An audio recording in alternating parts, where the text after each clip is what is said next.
Una persona mata a un familiar, ¿vale? ¿Cómo sientes tú esa situación?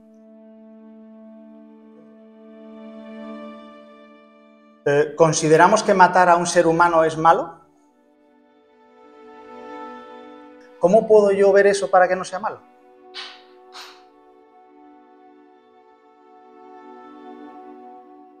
¿Consideramos que matar a uno que va a violar mañana a tu hija es malo y lo estás matando en defensa propia? A lo mejor ya no está malo. Es decir, el hecho es neutro. Es como yo interprete el contexto de lo que está sucediendo, si es bueno o es malo.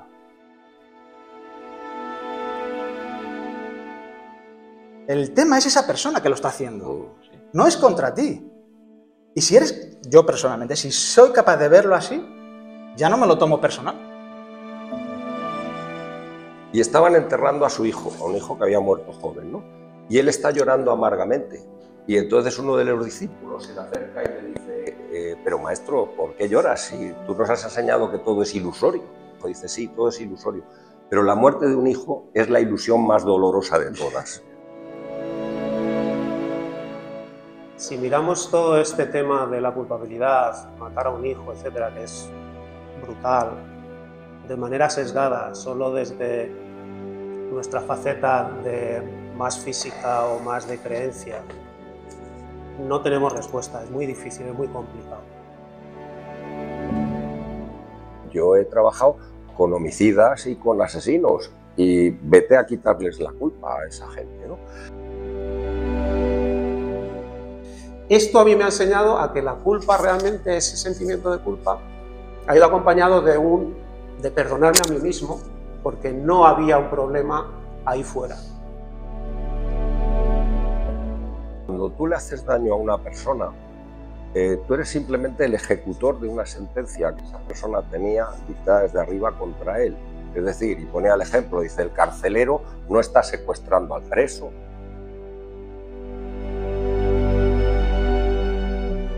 No es ni mental ni de corazón. Ese perdón espiritual es para mí, cuando te das cuenta que no hay nada que perdonar. Porque ¿cómo voy a perdonar yo a alguien que no sabe hacerlo mejor?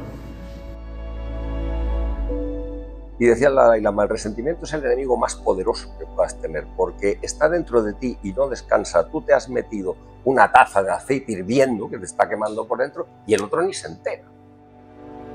Si hay una visión más holística, empieza a haber ciertas posibles respuestas. Cuando ya lo ves en global, venimos aquí a experienciarnos, a experimentar cosas, a aprender en un viaje continuo que no empieza ni acaba en el nacimiento y en la muerte fisiológica. Entonces todo lo que ocurre se pone en un contexto que empiezas quizás a, no sé si verle sentido, pero conforme vas evolucionando, ya empieza a haber ciertas respuestas más allá de las puras, me ha pasado esto, ayer mataron a mi hijo. ¿Por qué esa persona mata a ese hijo? ¿Por qué nace un niño con 5 años, tiene leucemia y muere? Todo eso está interconectado, creemos que está interconectado, todo tiene su motivo. Esto está cumpliendo su función.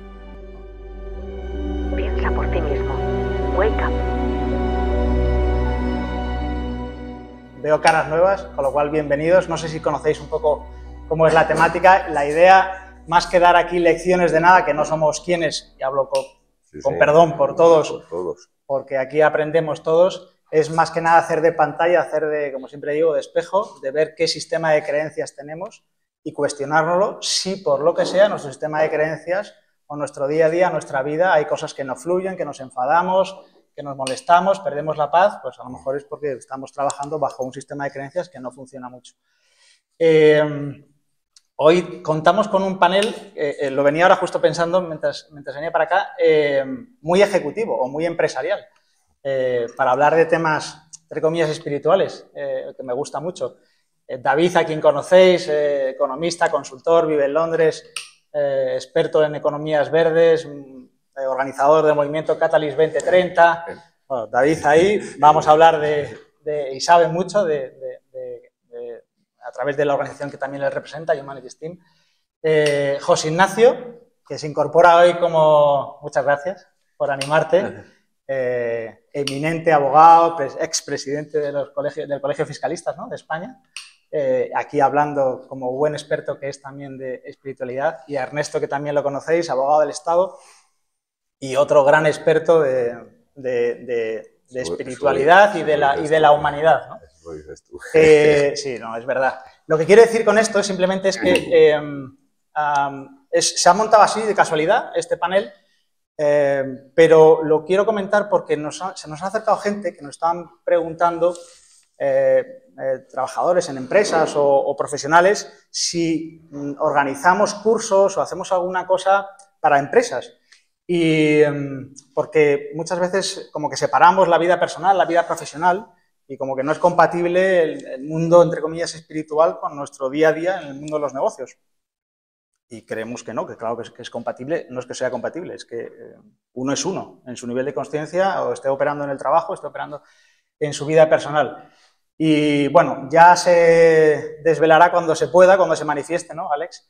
A raíz de estas, entre comillas, peticiones, se está organizando el poder montar también una mini plataforma para trabajar con empresas que lo deseen y, entre comillas, llevar esta comprensión al ámbito profesional, que creo que podría hacer mucho bien, ¿no? Dicho esto, hoy el tema es la culpa, el perdón, es el perdón. Es que justo estábamos aquí comentando si existe el perdón sin que exista el culpable.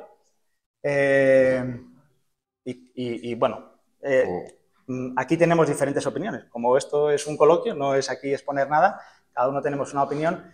Hilándolo con lo que decía antes, nuestro sistema de creencias, de los 4 o 5 sistemas de creencias principales con los que hemos trabajado estos días o estos últimos meses, estas conferencias, la creencia sobre lo que va hoy la conferencia creo que es de las más importantes, si no la más importante, que es para mí si existe el culpable o si hay que perdonar porque existe un culpable. Si hay un culpable es porque ha hecho algo malo, si no, no es culpable de nada. Y si es que ha hecho algo malo es porque consideramos que existe el mal. Y eso, en general, si yo pregunto quién cree que existe el mal, pues seguramente la mayoría vais a levantar la mano, ¿no? Lo podéis levantar si queréis. ¿Quién cree que existe el mal y quién cree que no existe el mal? ¿Hay alguien que piense que no existe el mal o que no existe el bien? Gracias, Alfredo. Bueno, pues muchas gracias, ¿no? Animaros, levantar aquí la mano, que es de lo que se trata. Es simplemente saber con qué sistema de creencias opero. Yo creo que existe el mal, creo que hay gente mala, creo que se hace el mal, o el bien, creo que hay gente buena que se hace el bien. ¿Existe esa polaridad? Bueno, pues es un sistema de creencias, es lo que vamos a trabajar hoy para hablar del perdón, ¿no? Si vamos a trabajar el perdón es porque estamos pensando que existe el mal. Ese es el contexto. Los otros sistemas de creencias que ya hemos trabajado, pues si es la justicia, la injusticia, si existe la casualidad, si no existe la casualidad, si existe la muerte, no existe la muerte, si hay algo más, ¿no? Y hoy ¿existe el culpable? Bueno, pues vamos a trabajar sobre eso, ¿no? Me encantará escucharos a los tres, me encantaría poder preguntaros, con lo cual, como vaya fluyendo, como siempre, no hay... Yo daré luego mi aprendizaje, lo que he aprendido, ¿no? Ya adelanto que para mí no es... Llegaremos al final, lo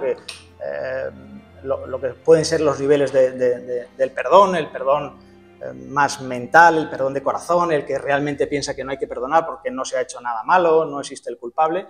Trabajaremos, o si queréis luego yo os pongo un poco mi visión, pero como siempre, sin ningún orden, deseando escucharos.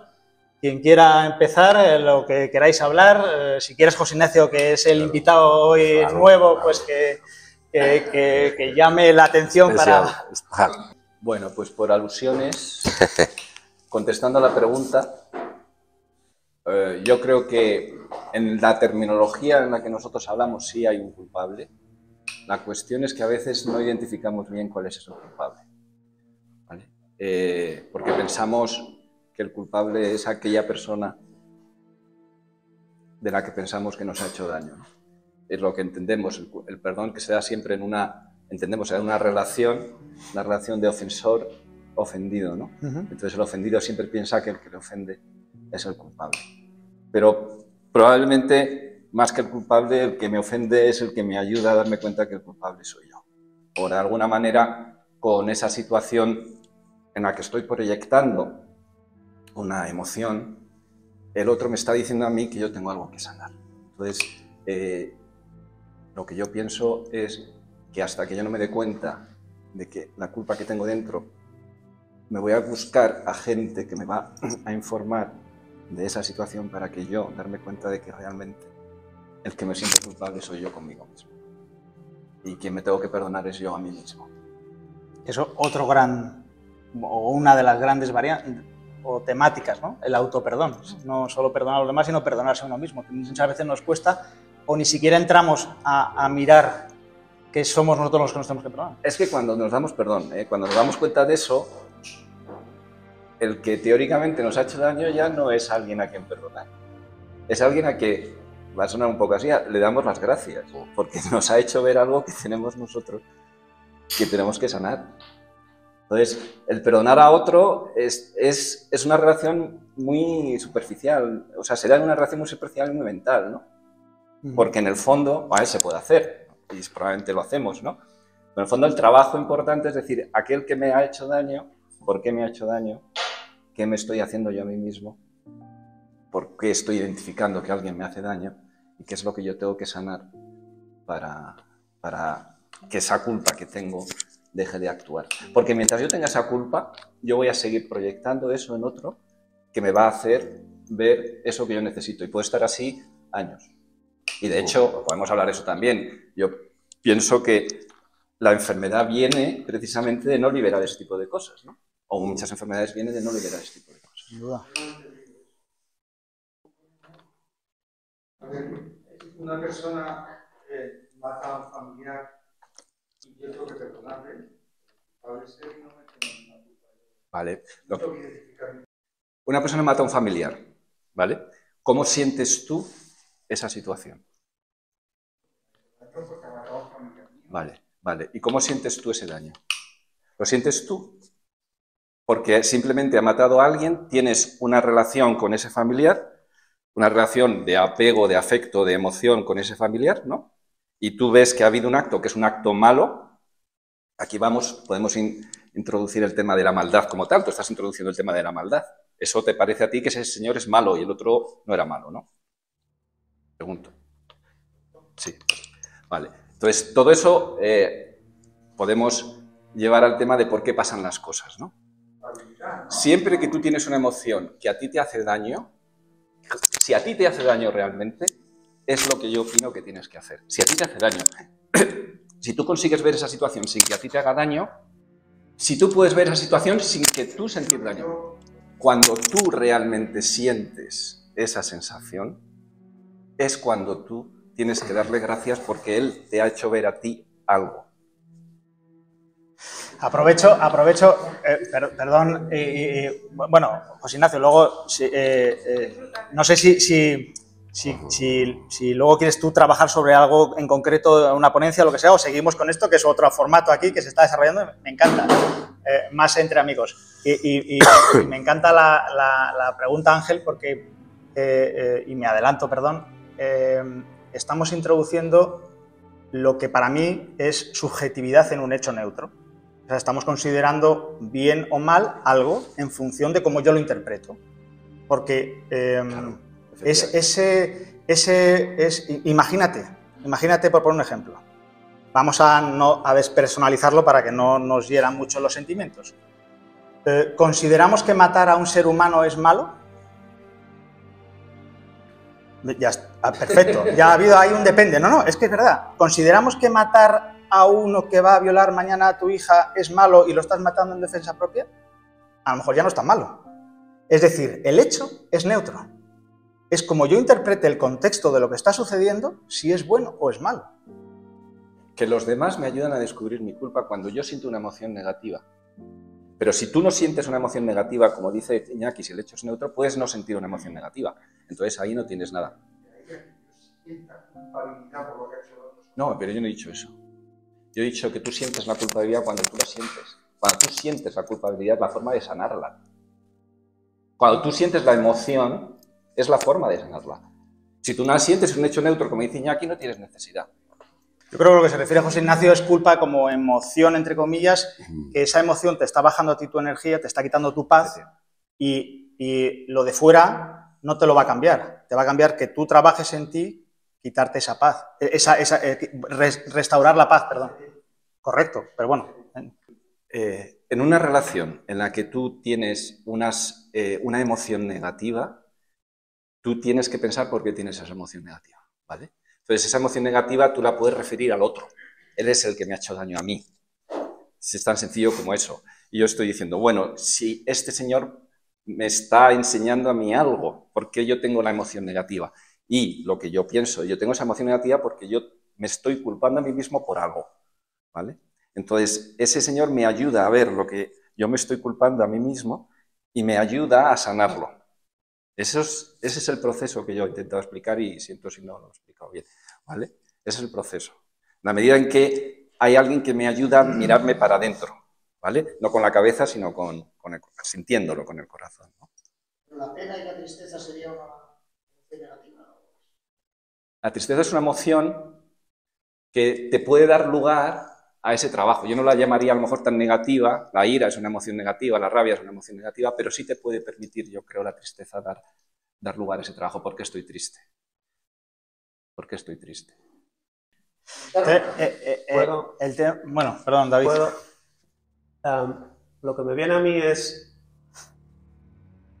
si miramos todo este tema de la culpabilidad, matar a un hijo, etcétera, que es brutal, de manera sesgada, solo desde nuestra faceta de más física o más de creencia, no tenemos respuesta, es muy difícil, es muy complicado.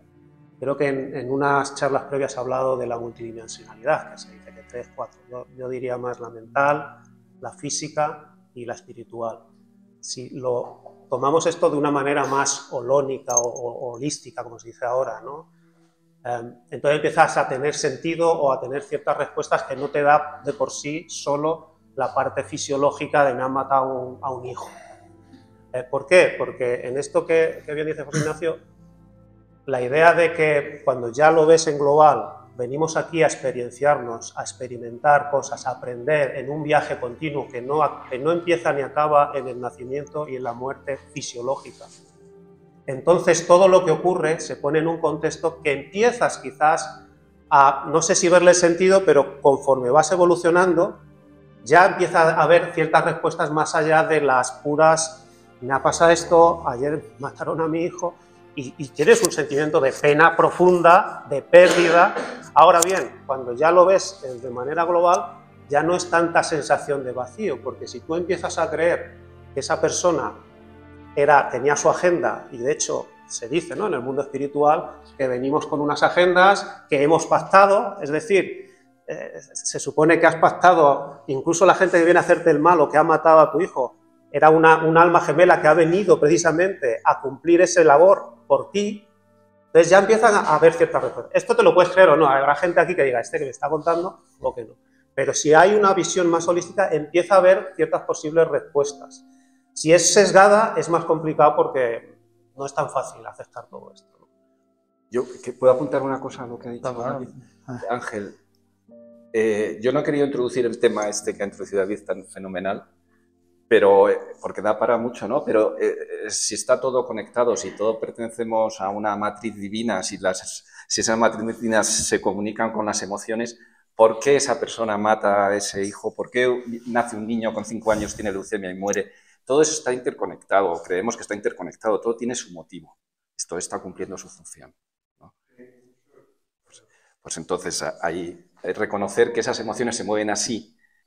Yo creo que, y el ejemplo es perfecto para decir, esa persona que ha matado a alguien es culpable, eso es como ha empezado todo esto, tengo que perdonarle, es culpable, ¿por qué es culpable? Por mi creencia de que ha hecho algo malo. ¿Y por qué ha hecho algo malo? Y es un poco el que mi creencia, si yo pienso que esa persona ha hecho algo malo, si yo creo que existe el mal, ahora vemos cómo yo puedo ver este hecho de otra manera para que yo no piense que es algo malo, entramos ahora en eso, pero si yo pienso que existe el mal y que esa persona ha hecho algo malo, el fruto de esa creencia es que yo pierdo la paz.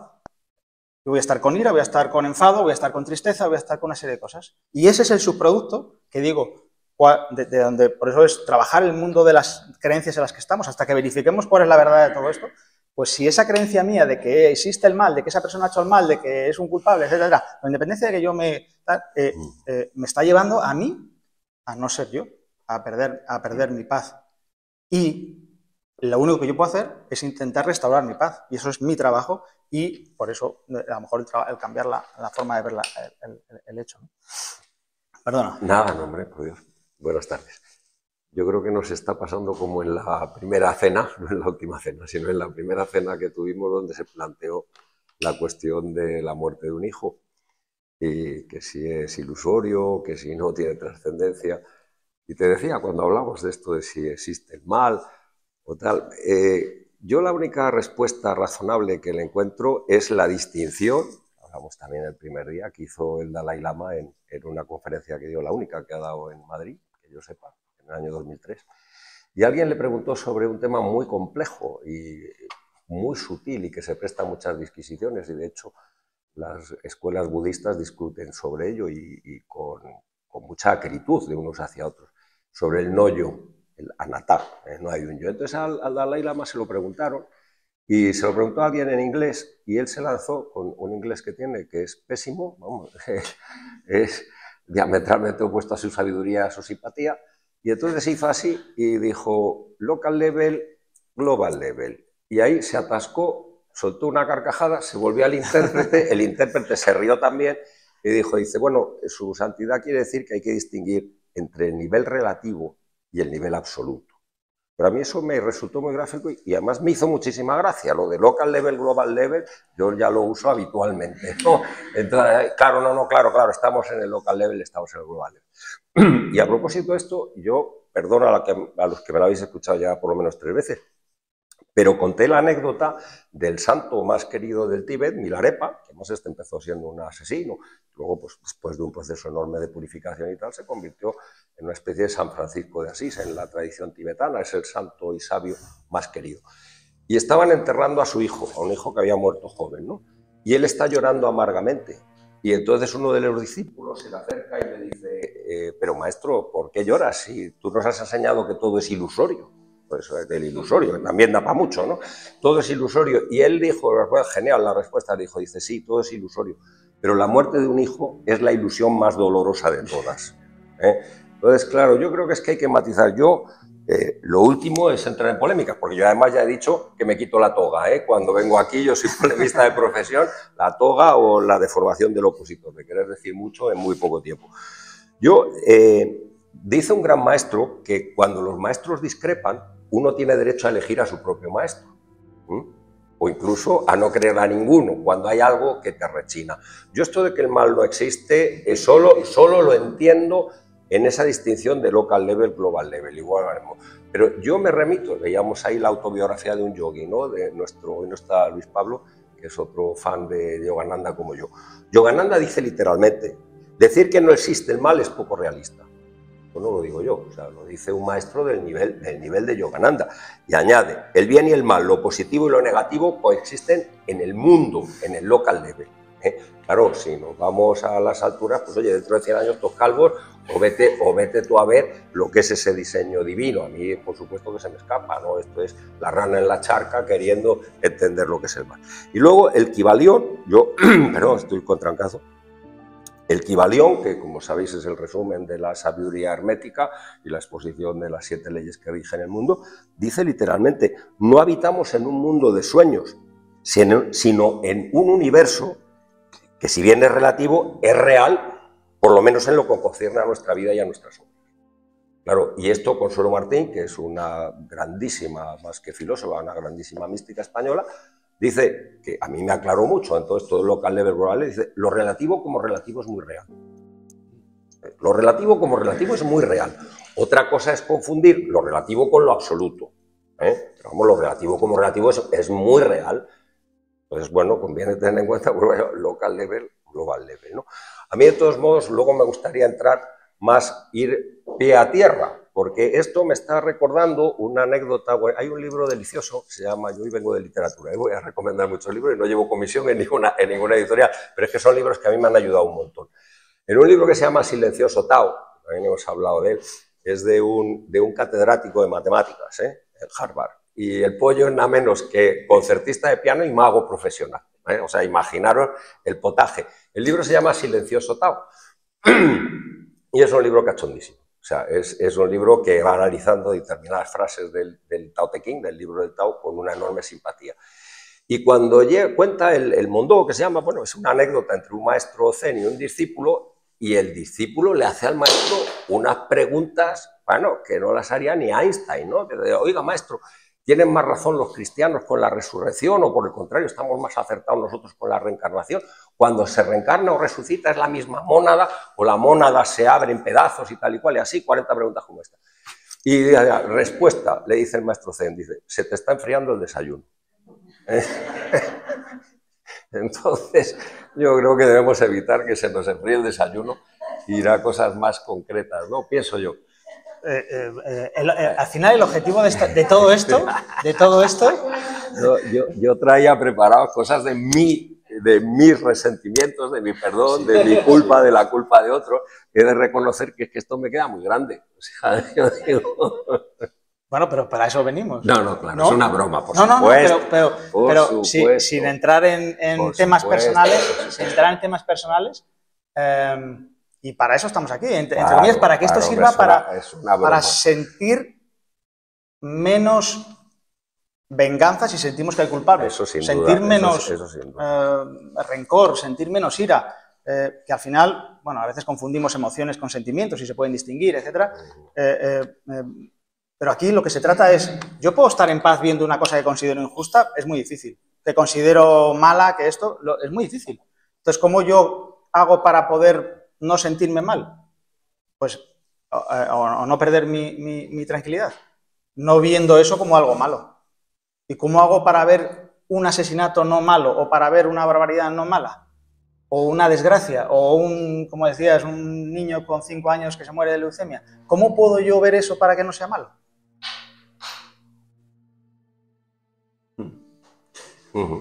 Bueno, a ver, hablando de este tema, yo creo que hay actos malos y actos buenos, pero yo creo que en cuanto a la gente, hay gente más despierta o menos despierta, más consciente o menos consciente.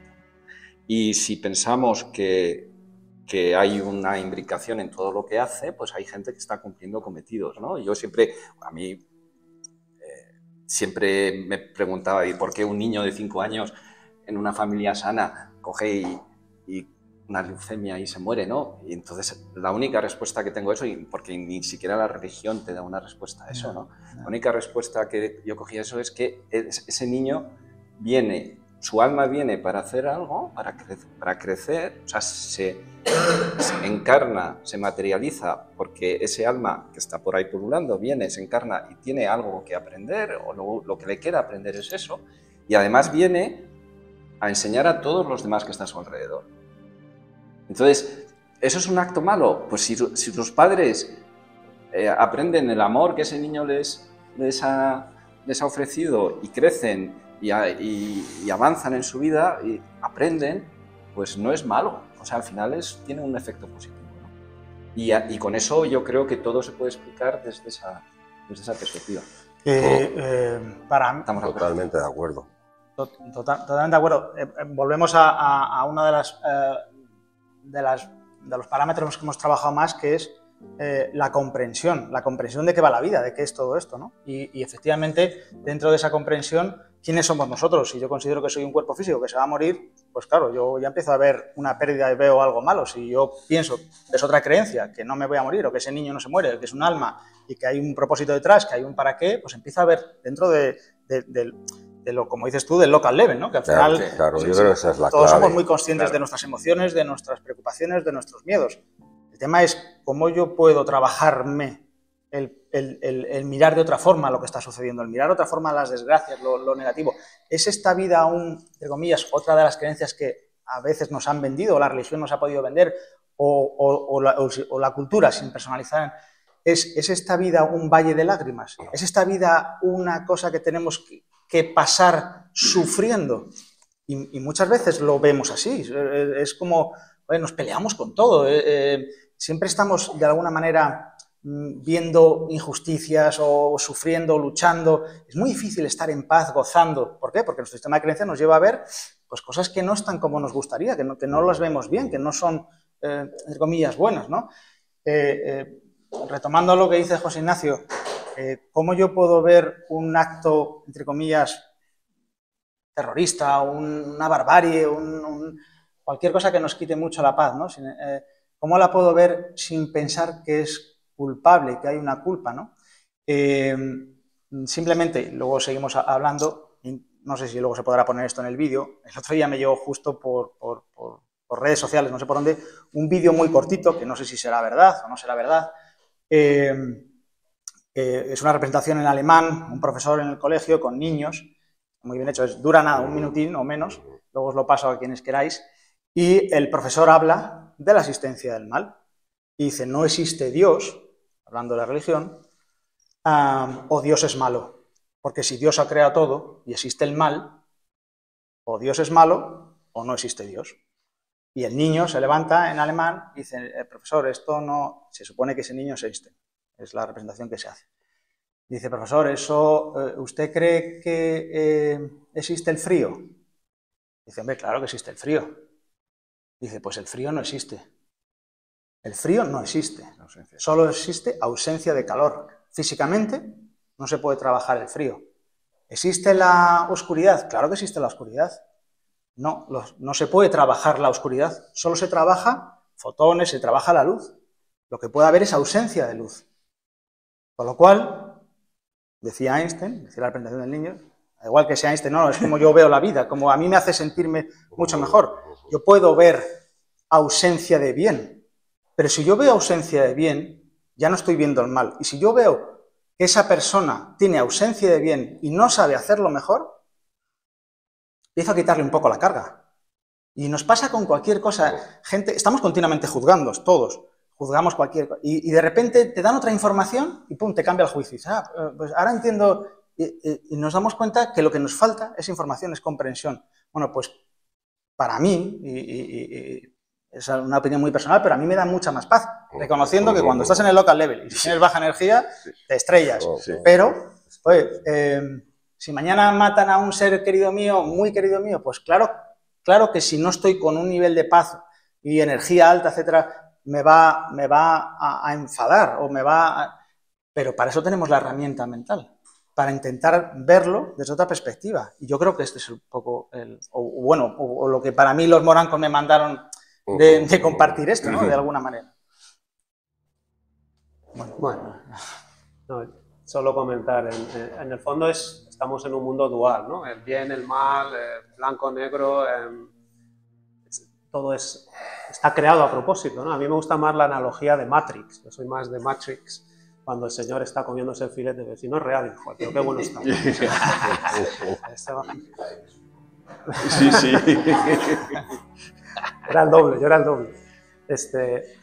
Entonces, en esa idea de dualidad, ¿por qué hemos creado, ¿no? Esta realidad tan elaborada? Y no significa que no exista, es decir, yo creo que es un tema de densidades o de niveles. O sea, existe, pero no solo existe eso. Esa cláusula en inglés es el just. It's not just that, pero it's that. O sea, es también eso, ¿no? Y yo creo que en esto estamos. O sea, esto es real, te pegas, te chocas, vives esta dualidad, sientes frío, calor, pero no es solo eso. Esto es una parte. Y cuando empiezas a abrir el abanico, a hacer zoom out, es cuando empiezas a ver que hay otras densidades que empiezan a darte respuesta a las que no tienes respuesta cuando hablamos de esto que hemos hablado, de las muertes y tal, ¿no? Pero bueno, pasando un poco esto en la línea de perdón, y yo creo que quizás es bueno nuestras propias perspectivas de lo que hemos vivido, ¿no? Ya me conocéis algunos y esto que has comentado al principio de si el corporate y las empresas, ¿no? Yo soy un economista que he tenido lo que se llama un burnout, ¿no? Me he quemado del mundo corporate, ¿no? Y claro, yo tenía un sentimiento entre culpa muy fuerte, de fracaso, en general, os cuento así un poquito, o sea, yo siempre he pensado que las empresas pues era una cuestión de relaciones y que no se podía distinguir tanto lo personal de lo profesional, Pero claro, en el mundo de la empresa que yo he estado viviendo, una cosa son los negocios, otra cosa no es nada personal, ¿no? Esto es business as usual, bla, bla, bla. Y a mí esto nunca me cuadraba. Y cuando los negocios al final siempre se iban de lado por poder, control o dinero, las relaciones desaparecían. Y a mí eso me afectaba muchísimo. O sea, con unas ciertas depresiones, ¿sabes? Siempre yo diciendo un poco el tema de que la culpa era de estas personas, que son todas unas malvadas, el mal, etcétera, ¿no? Y un sentimiento de culpa mío de no saber manejar el poder tener esa avaricia, el perseguir el poder, el control y el dinero, ¿no? Hasta que después de este burnout es cuando yo empecé mi camino de desarrollo personal, etcétera, etcétera, y empecé a ver algo que siempre ha estado ahí y que realmente la culpa no la tenía todo que me había puesto la zancadilla, aquel que se llevó 40 millones de euros o tal o cual, ¿no? Era un tema mío interno. Esas personas efectivamente eran espejos, eran reflejos, estaban ahí para mostrarme algo a mí. Es decir, para que yo hiciera mi propio trabajo y empezar a pensar qué era ese mensaje, porque yo constantemente me estaba dando con la misma pared una y otra vez. Y entonces es cuando ya abrí ese abanico, descubrí que estas diferentes,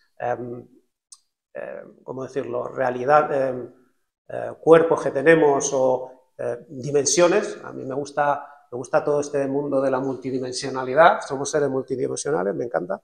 Y es cuando empecé a tener respuestas y sí empecé a entender que todo eso me estaba ayudando a conocerme y a ver que efectivamente ahora parece más natural todo lo que es relaciones y unir lo personal y lo profesional, es que debería estar integrado.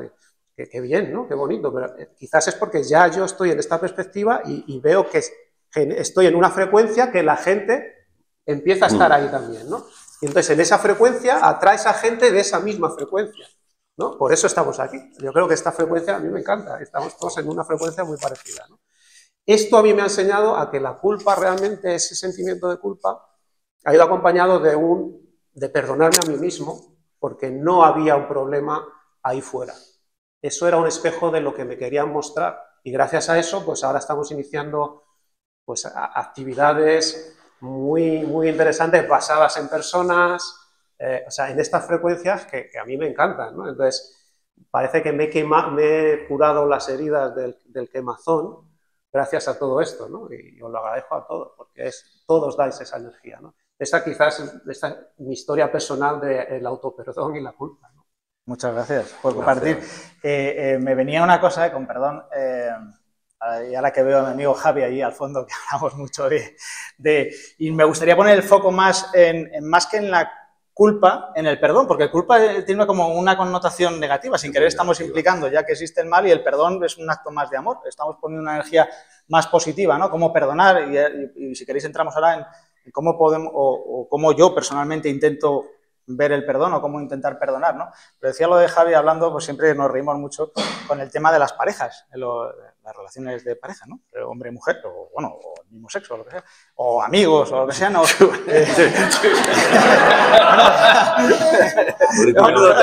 Menudo tema. Políticamente correcto. Políticamente correcto. Ya veo que empieza a saltar la culpa por aquí. Políticamente correcto. Que es que fíjate lo que me ha hecho, ¿no? Fíjate, lo que quiero decir es la frase, fíjate lo que me ha hecho, o lo que, ¿no? Lo que ha hecho. Y el punto al que quiero poner, si queréis profundizamos en esto, es, ¿te ha hecho algo? ¿Realmente esa persona te ha hecho algo? O, aunque sea el extremo que has puesto tu Ángel de han matado a Besa, esa persona ha hecho algo. Que tú estabas en medio en ese momento y eres tú el que se supone... pero si no hubieras sido tú esa pareja, si no hubieras sido tú ese socio el que te ha estafado, tal, hubiera sido otro. Esa persona lo hubiera hecho. El tema es esa persona que lo está haciendo. Sí. No es contra ti. Y si eres, yo personalmente, si soy capaz de verlo así, ya no me lo tomo personal. Sí, pero yo creo que depende un poco de la cosa que tienes que sanar tú. Porque no todo el mundo... Perdóname, sí, porque luego se oye peor. Porque no toda persona te ayuda para lo mismo. O sea, hay que sentir la culpa. Hay que sentirla de verdad. No es mental, hay que sentirla. En el momento en que sientes la culpa y la sanas, automáticamente la relación cambia. tú, o como nos ha explicado Carmen, que siempre hay una demanda nuestra. O sea, cuando nos sentimos culpables de alguna manera, nosotros estamos demandando un castigo. O sea, cuando yo me siento culpable porque no he estado con mis hijos el suficientemente tiempo, pues toda culpa, pues uno necesita un castigo. Entonces, inconscientemente, porque yo ni siquiera sé que eso está operando, estoy buscando que me castiguen, pues para pagar esa culpa. Entonces, de alguna forma, energéticamente, le estoy demandando hacia el exterior, y según quién esté vibrando conmigo en esa frecuencia, porque también a lo mejor necesita mi ayuda para sanar algo por su cuenta, esas dos energías se unen. Cuando tú entiendes que no había intención ni había una conciencia de querer hacer daño, tú te puedes ver a ti mismo mejor persona, consigues perdonarte, ahí viene tu perdón, y una vez que tú te has perdonado, tú te sanas, ya no necesitas ningún otro espejo que venga a decirte que tienes ahí una culpa que tienes que sanar, porque ya la has sanado.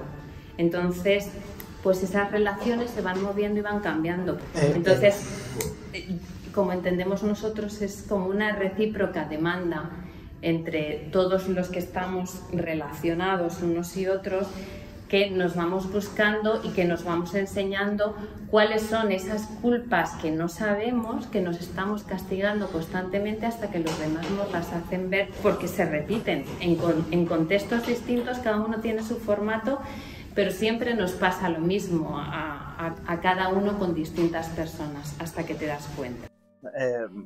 Muy de acuerdo, Bea, y te agradezco mucho. Me da pie, si me permites, a trabajar precisamente el autoperdón, porque creo que todos de alguna manera nos sentimos culpables, o nos hemos sentido culpables por cosas que hemos hecho en la vida, o que seguimos haciendo o que no hemos hecho por omisión. ¿Y cómo trabajar ese perdón? En mi caso, yo me he sentido culpable, ahora lo veo muy diferente, pero me he sentido culpable de haber tratado mal a mis padres, de haber chillado, de haber hecho cosas que, oye, pero qué barbaridad, ¿no? Cuando solo lo miras en perspectiva y miras para atrás. Hace tiempo a mí me hacía sentirme mal viéndome desde fuera cómo estaba tratando o cómo había tratado. Ahora tengo muy claro, por lo menos es mi sistema de creencias y como a mí me funciona, yo tengo muy claro que como lo hice era lo mejor que podía hacer. No sabía hacerlo mejor, o si lo hubiera hecho. Con lo cual lo veo como, oye, pues ojalá no lo vuelva a hacer, creo que lo he aprendido, a veces voy a caer, pero sé que hago lo mejor posible. Y sé que en una relación hacemos lo mejor posible. Las parejas, en los socios, en los amigos. O sea, a veces sentimos que hemos fallado a un amigo. Oye, pues no te culpes. O sea, no has podido hacerlo mejor. O que el amigo te ha fallado. Menos todavía. Trabajemos. Para mí es esencial, como modus vivendi, que todos hacemos lo mejor que podemos. Que si no, lo haríamos mejor. Que si todos fuéramos Madre Teresa de Calcuta, tuviéramos un nivel de conciencia, que es al final de lo que se trata, ver un poco en qué frecuencia estamos vibrando, en qué dimensión estamos vibrando, pues no estaríamos entrando en estos sentimientos y estas emociones más bajas en frecuencia. Pero no, estamos ahí, estamos aquí, para eso, para aprender aquí, para subir, ¿no? Y decir, joder, no significa, ojo, cuidado, bueno, como no puedo hacerlo mejor, pues ala, que se fastidie, ¿no? Pues esto es lo que tal. No, una cosa es no sentirte culpable y otra cosa es no discernir y evaluar las cosas.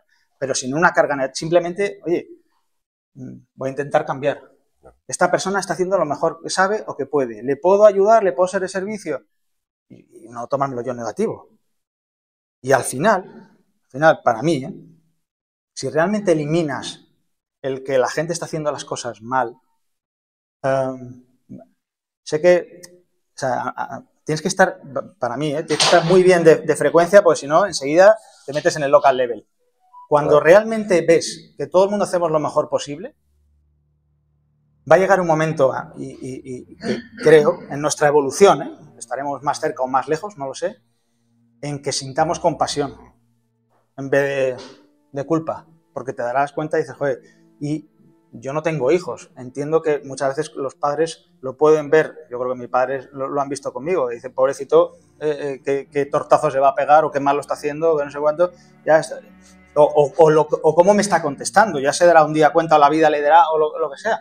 Pero no lo estás enjuiciando como el culpable. Te va a dar compasión. Y esa persona que está haciendo algo que, entre comillas, es malo porque no lo puede hacer mejor, pues si realmente lo miras desde una posición neutra y con comprensión, vas a querer ayudarlo para que no lo siga haciendo o para intentar mejorarlo. Nos es mucho más fácil con quienes consideramos que son nuestros seres queridos que con un tercero, a quien no tenemos esto y que no está haciendo.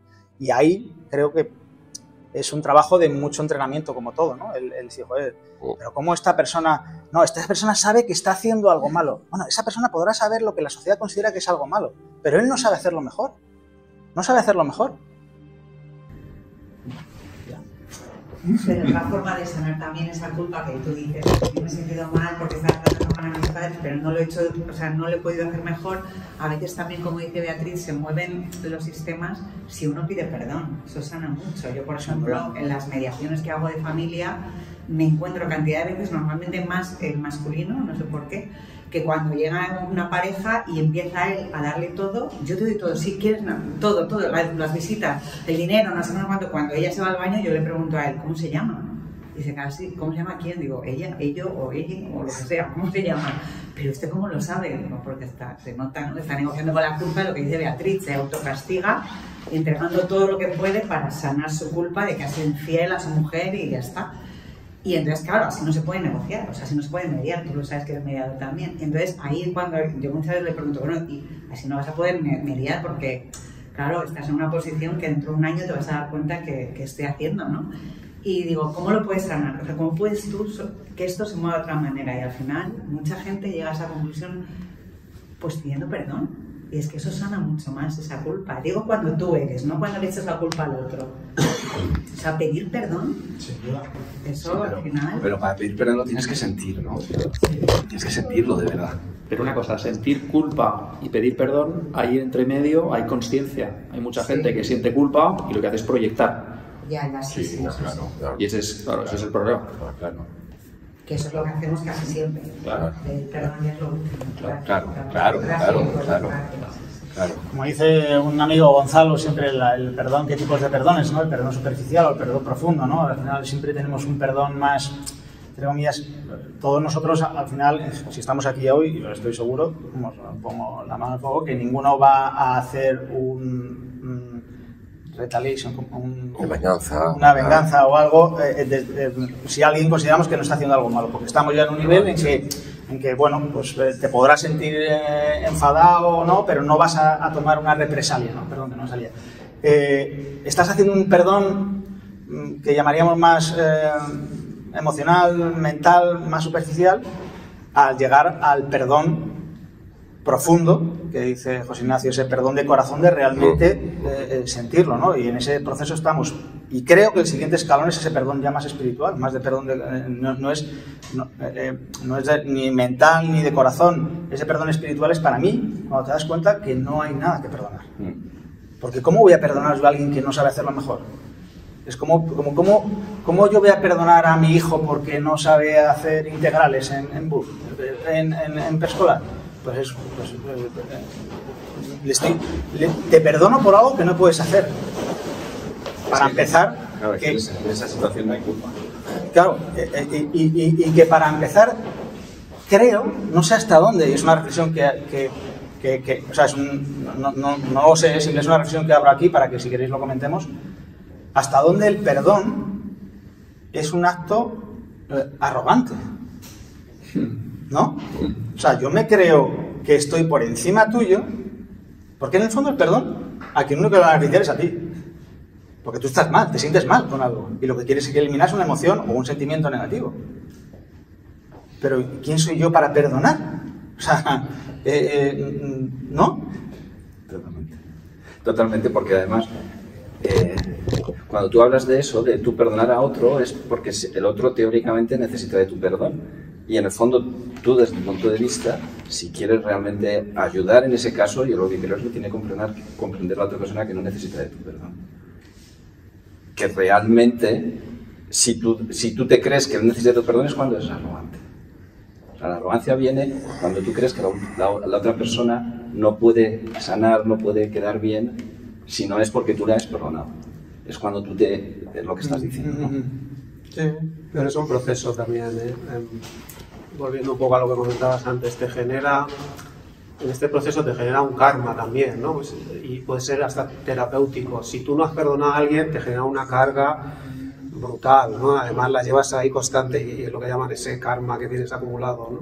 Cuando has sido capaz de pasar a perdonar, en principio perdonas a alguien fuera, ¿no? Que es contra el que proyectas, y yo lo digo en este tema de corporativo, siempre tenía en mente 3 o 4 personas que creía que me habían machacado la vida, que se habían ido y son millonarios ahora viviendo la vida loca y yo aquí a ver cómo puedo seguir viviendo, ¿no?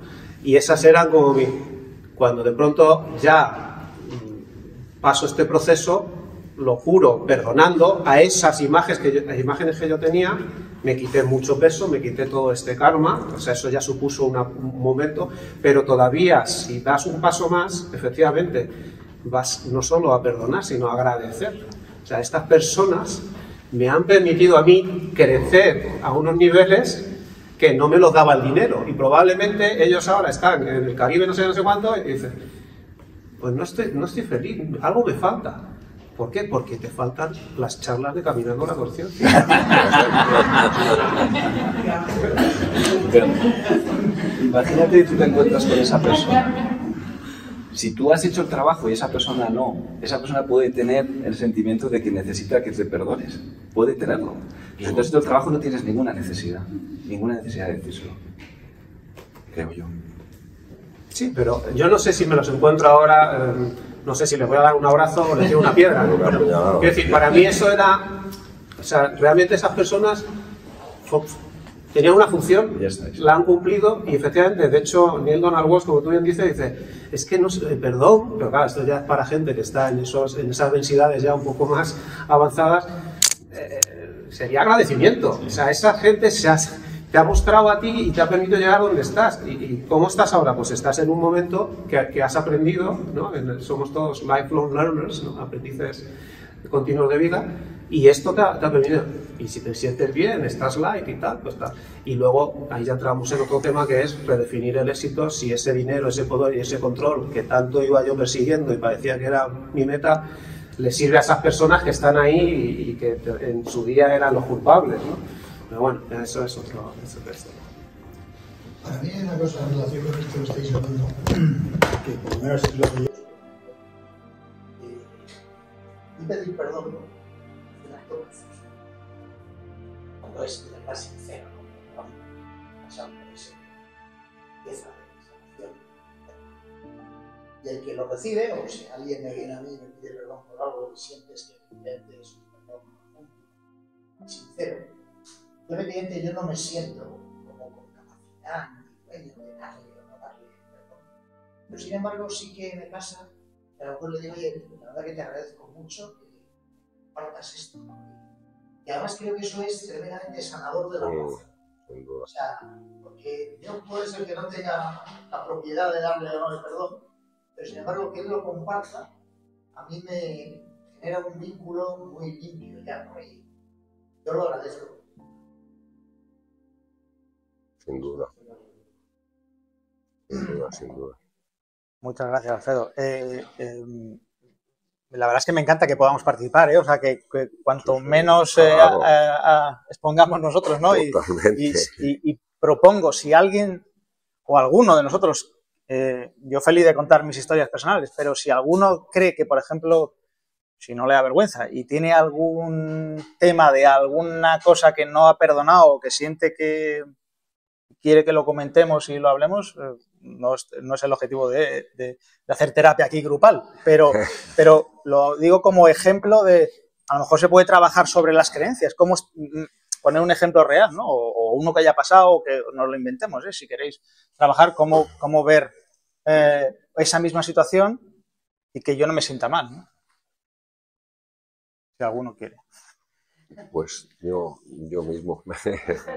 Gracias. Quería subir al global level, para darle la razón a la gente de que sobre si el mal existe o no existe. Bueno, pero ahora simplemente un minuto. Yo sobre eso, y luego voy a luego me lo recuerdas porque yo me voy por las ramas, a los resentimientos, que es para mí el obstáculo principal para el perdón.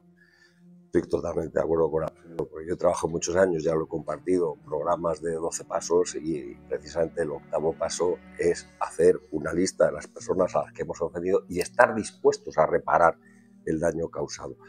Lo cual siempre lo ponen muy fácil, es como lo de Dios, como cada cual lo conciba, que lo hemos hablado muchas veces, ¿no? En el 8º paso te pide simplemente que hagas una lista y que estés dispuesto. A lo mejor hago la lista y no estoy dispuesto, pero cuando estés dispuesto, entonces sí, repara directamente el daño causado. Yo creo que lo de la culpa, que es absolutamente siniestro, es lo peor de la tradición judía que hemos recogido en el cristianismo, debería sustituirse por el arrepentimiento y por la reparación, y por la reparación. Yo he trabajado durante casi 20 años en un voluntariado de meditación en las prisiones, y he tenido que procurar, bueno, entre todos hemos trabajado, la primera de todas, la mía, ¿no? La culpa. Porque no se me olvide, os recomiendo un libro que a mí me salvó la vida, de Paul Ferrini, que se llama Amor Incondicional. Es amor incondicional a uno mismo, ¿eh? En la línea de que me han mandado hoy por WhatsApp, muy gracioso, que es de Khalil Gibran, y decía: Jesucristo nos ordenó amar a tu enemigo, y yo he pasado a obedecerle y amarme a mí mismo. Yo soy el peor enemigo de mí mismo. A mí este libro de Amor Incondicional me ayudó un montón, pero a recoger, hombre, mucho más desarrollado, pero lo que estamos hablando, ¿no? De comprender que nadie hace nada mal, la aposta que obedece a errores, y que normalmente, o siempre, esas cosas se hacen porque son necesarias para las dos partes, en el sentido que habéis hablado, ¿no? De que es una enseñanza que nos trae. A mí me ayudó mucho también en la Cábala, un cabalista, cuyo nombre no recuerdo ahora, decía que cuando tú le haces daño a una persona, tú eres simplemente el ejecutor de una sentencia que esa persona tenía dictada desde arriba contra él. Es decir, y ponía el ejemplo, dice: el carcelero no está secuestrando al preso. No es un secuestrador, el carcelero está vigilando que se cumpla una sentencia dictada por un juzgado. El verdugo, recordamos la película de Berlanga, ¿verdad? Y con la capucha y tal, el verdugo no es un asesino, el verdugo está ejecutando una sentencia. Entonces dice: tú has sido, al hacerle daño a otra persona, bueno, en lugar has sido un maestro, igual que ya lo es para ti, dice, pero tú has sido simplemente el ejecutor de una sentencia. Pero claro, no vale decir: ah, bueno, estupendo, entonces yo no tengo ninguna responsabilidad. Dice: no, porque el final de esa concepción es que si yo estoy armonizado, no me escogen de verdugo, ¿vale? O sea, que es un dato muy importante. Es decir, si a usted le han escogido para que haga de ejecutor de esa sentencia, es porque usted todavía tiene mucho que trabajar, porque a la gente que está en paz y tranquila no le meten ningún marrón de esto de ejecutar a otros, ¿no? Entonces, yo, como decía, he trabajado mucho, empezando por mí. Yo siempre lo digo, además de corazón, el primer beneficiado ha sido yo en esos talleres en la cárcel, pero yo he trabajado con homicidas y con asesinos, y vete a quitarles la culpa a esa gente, ¿no? Entonces, a mí me ayudó muchísimo para esto la Bhagavad Gita, ese es el libro sagrado de los hindúes, cuando el protagonista, que es un guerrero, Arjuna, el dios Krishna se ha encarnado como cochero de su carro de combate, y Arjuna está abatido y está llorando porque es una guerra entre primos, y dice: yo prefiero que me maten a mí, yo no quiero matar a mis primos. Y entonces el dios Krishna dice: tú no vas a matar a nadie, tú eres solo mi instrumento, el que tiene que morir lo decido yo. Y además tiene una arenga preciosa, porque cuando el otro dice que no quiere pelear, yo me la aplico a mí mismo muchas veces. ¿De dónde te ha venido esa debilidad en la que un hombre de honor no se complace? Levántate y vence a tus enemigos. Yo eso me lo digo, por ejemplo, para ir a trabajar, casi todas las mañanas, ¿no? Y digo: no quiero trabajar. ¿De dónde te ha venido esa debilidad en la que un hombre de honor no se complace? Entonces dice eso, dice: tú vas a ser mi instrumento. El que tiene que morir lo decido yo. Esto ha ayudado mucho. Y luego, un ejemplo que puso Thich Nhat Hanh en una conferencia, estaba hablando de esto, del perdón, de la comprensión y tal y cual, y al terminar la conferencia vino un marine, ya retirado desde hace tiempo, y dice: mire, yo desde hace muchos años tengo pesadillas, se me aparecen todo tipo de fantasmas, y es que necesito contárselo a alguien. El poder terapéutico de la confesión, ¿verdad? O del reconocer nuestros errores. Dice: yo entraba en las aldeas de su país y ametrallaba a todo lo que se movía, o sea, fueran ancianos, mujeres, gallinas, niños, tal, igual. Y dice, pues ya está, ahora me escupe usted o me da una patada, donde sea. Y Teacher Hall le dijo, dice, vas a ver, evidentemente no te voy a felicitar por lo que has hecho. Porque él añadía, además esto ya no tiene remedio, claro, lo que yo he hecho. Dice, hombre, evidentemente no vas a resucitar a los muertos. Pero sí puedes reparar.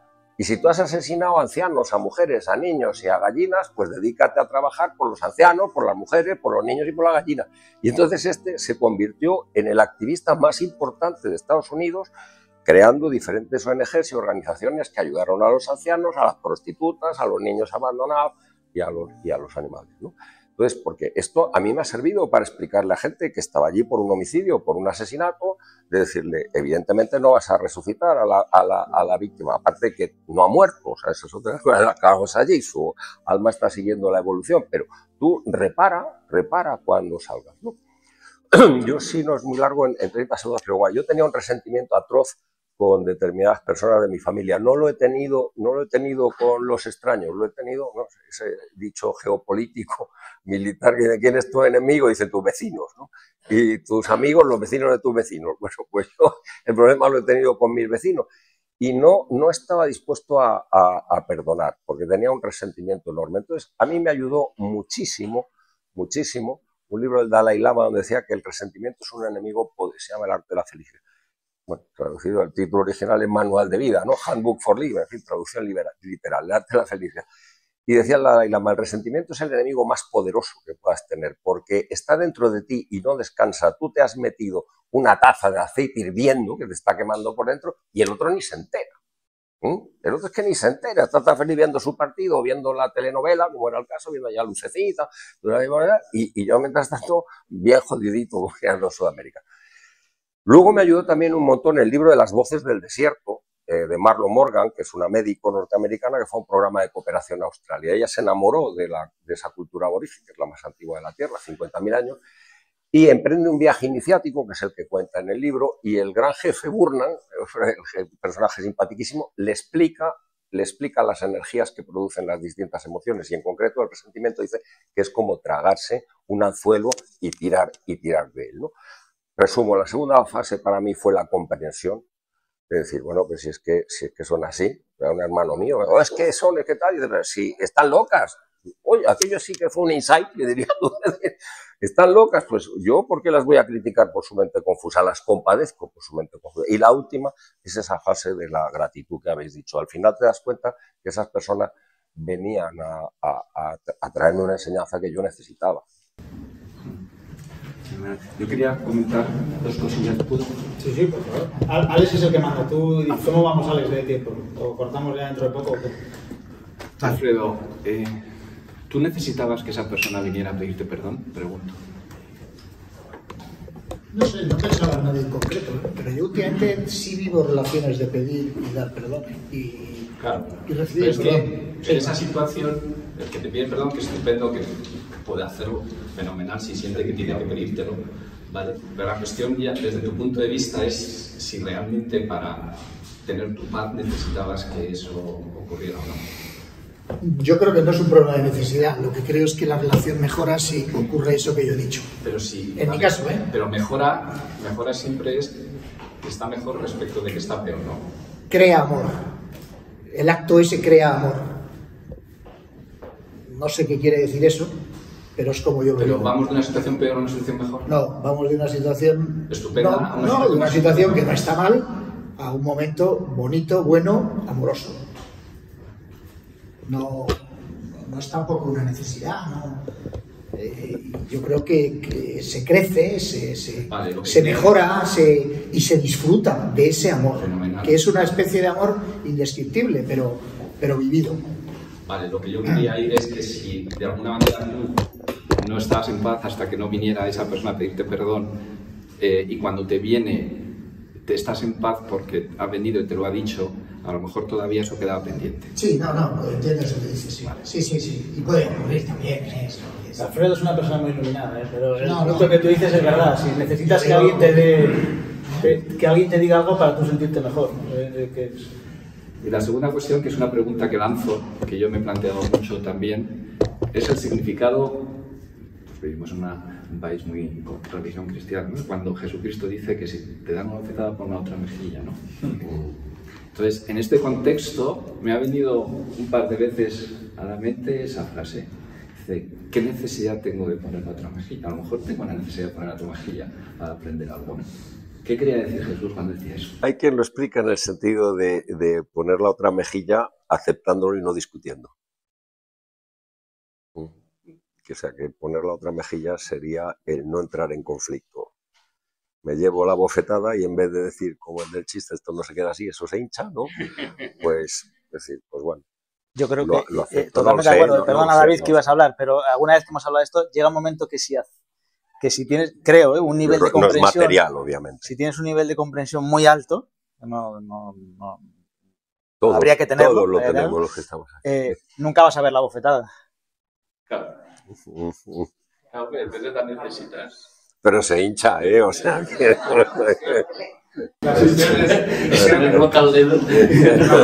Si hay un número, ¿cuántas veces tienes que ponerla? Bueno, perdón, ya, por supuesto. O sea, yo creo que si no pedimos perdón mucho más, es porque va con... O sea, nuestro ego no nos lo deja. Y porque...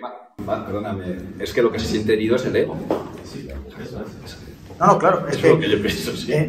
Si tú consideras que te han dado una bofetada, ya estás viendo algo negativo. Entonces, para que no te den la segunda, o creces, te la van a dar. Te van a dar, exacto. O sea, y si no creces, tienes que ponerla para que te la den. Quieras o no quieras, ¿no? Yo quería convertir algunas cosas, vamos bien de tiempo. La primera, no sé cómo va a salir este vídeo porque ha habido muchísima participación y es el día que más me está gustando. Y aquí compromiso para traer micrófonos y rotarlos, porque es una pena. Me está dando una rabia aquí. No es que no se recoge bien luego ahí. Claro, los audios vuestros no se oyen.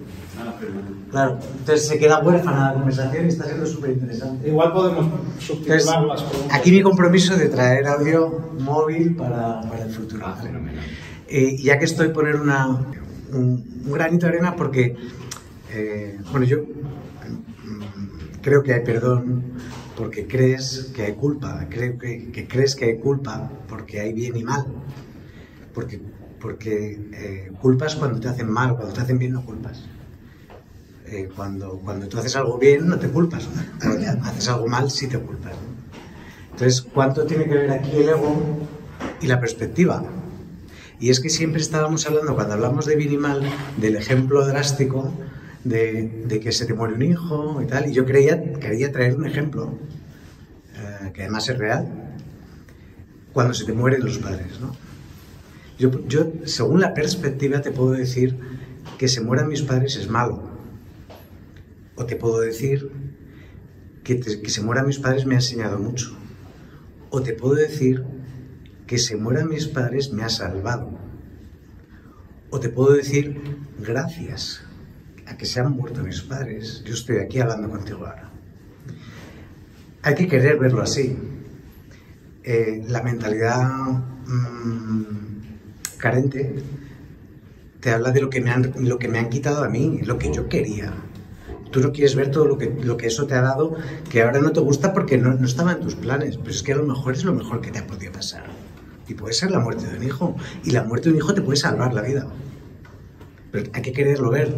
Entonces, toda esta perspectiva, ¿no? Cuando dos personas no se hablan, uno cree que el otro tiene la culpa. ¿Quién eres tú para decir que el otro es culpable? ¿Quién pone el baremo de bueno y malo aquí? Por lo tanto, traigo aquí de nuevo que hagamos una charla porque al final esto se divide, creo que en dos bandos, ¿no? Los que creen que existe el bien y el mal y los que creen que no. O sea, perspectiva.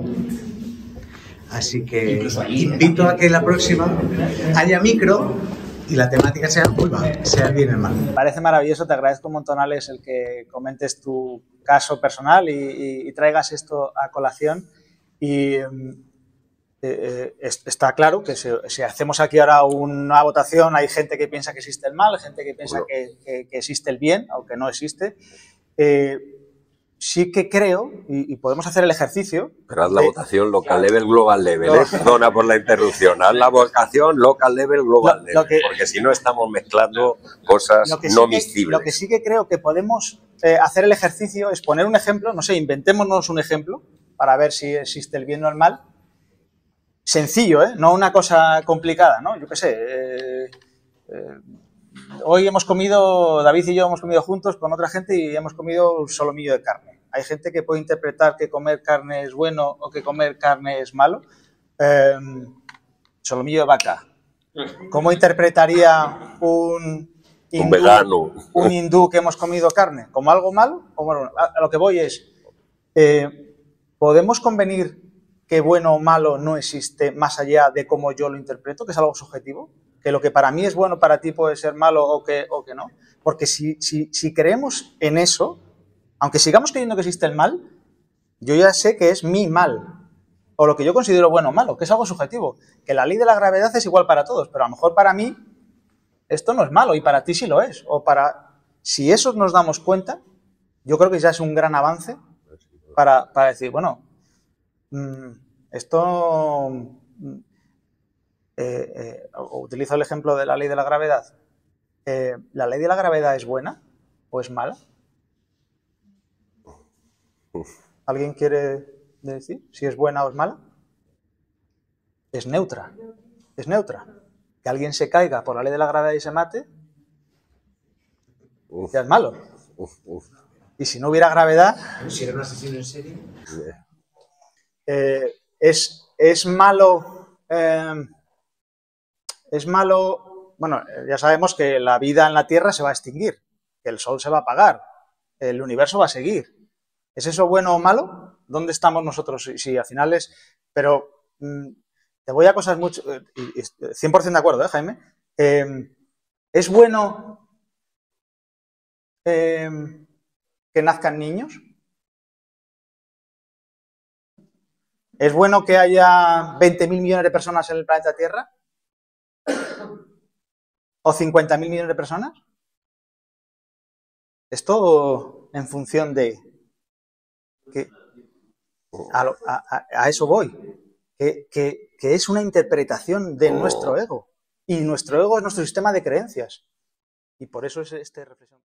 Hombre, Marcelo, qué alegría. Seguro que te sentas es porque vas a comentar algo. A mí me han invitado. Me ha encantado. Yo he tenido un insight con tu local level y global level. Porque la verdad es que muchas cosas, bueno, todo se explica desde ahí. El perdón yo lo veo como lo más práctico que puedes hacer en tu vida. Porque cuando tienes resentimiento hacia alguien, eso te está matando. No sé si lo veis o no lo veis, pero eso también, mira. ¿Se te ocurre a alguien al que le tienes manía por algo? ¿O tú estás muy elevado?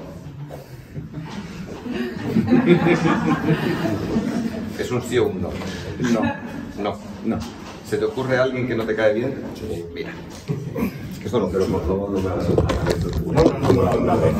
sea, que eso debe intervenir, el sanador debe intervenir cuando es el invitado. Filosofía. Pero es que este lo podéis hacer con todos. No, distinto. Pon este dedo así y pon fuerza. Levántalo si queréis y lo grabas mejor. A ver, cuando yo diga fuerza, tú pones fuerza. Bien fuerte. Y ahí tenemos fuerza. Piensa en esa persona hacia la que sientas resentimiento. ¿Lo tienes? Toda la fuerza del mundo. Inmediatamente perdemos. Joder, no ha funcionado ni con Pedro Sánchez. Entonces, lo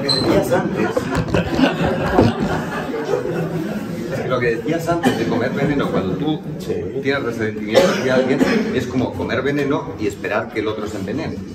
O sea, eso se dice que es comer matarratas pensando que va a matar a la rata. Justo, es de locos. Entonces, yo lo hago desde ese punto de vista. Al final es encontrar cuál es la explicación que a ti te ayuda para perdonar.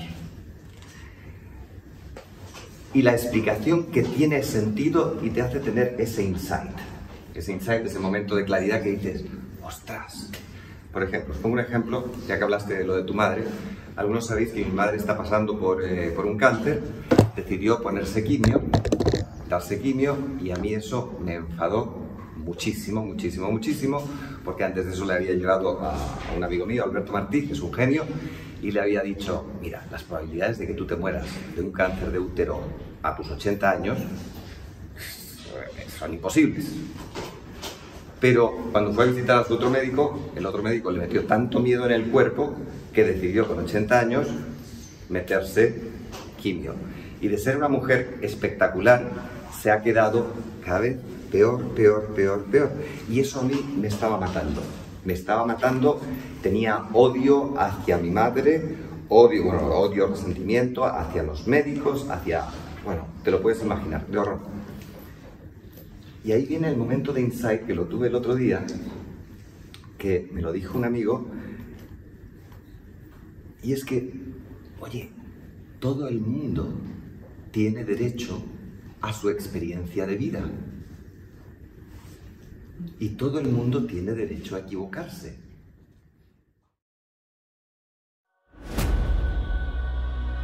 Despierta.